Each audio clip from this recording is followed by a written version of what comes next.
தமிழ்நாட்டில் ஆளுங்கிற கட்சி 2 கட்சிகளே இருக்க வேண்டுமா? ஆளும் கட்சி, ஆண்ட கட்சிகள் தமிழ்நாட்டிலே இருக்க வேண்டுமா? ஏன்?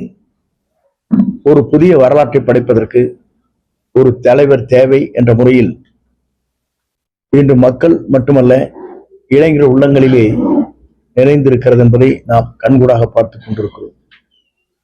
ஆகவே ஒரு புதிய வரலாற்றை படைப்பதற்கு, புதிய தமிழகத்தை உருவாக்குவதற்கு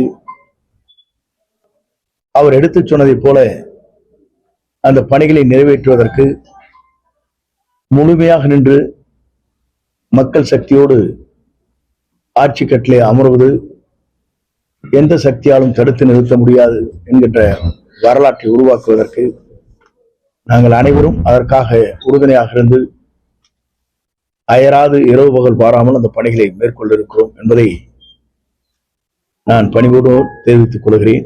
கோவையில் உள்ள 296 பூத் லெவல் கமிட்டிக்கு தாவேக்கால அனைத்து பொறுப்பாளர்கள் இருக்கிறாங்களா? இவங்க எப்படி இந்த வாக்காளர் சேர்க்கையை எப்படி நடத்த போறாங்க? தாவேக்காவில் இருக்கின்றவர்களும் நாங்கள் இணைந்திருக்கிற நாங்களும் சேர்ந்து அந்த பணிகளை வருகின்ற ஒரே முகாமில் 3 நாட்களுக்குள் முடித்து தலைமைக்கு முதல் மாவட்டம் என்ற முறையில் அதை அங்கே சமர்ப்பிப்போம். திரு ஓபிஎஸ் அவர்கள் தாவேக்காவுக்கு வரதுக்கு எவ்வளவு வாய்ப்பு இருக்கு? அவரை பொறுத்தவரையிலும்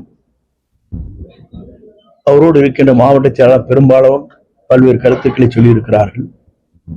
அதில் பெரும்பாலானவர்கள் தமிழக வெற்றி கழகத்திற்கு நாம் செல்ல வேண்டும் என்ற கருத்துக்கள் பரிமாறப்பட்டிருக்கிறது.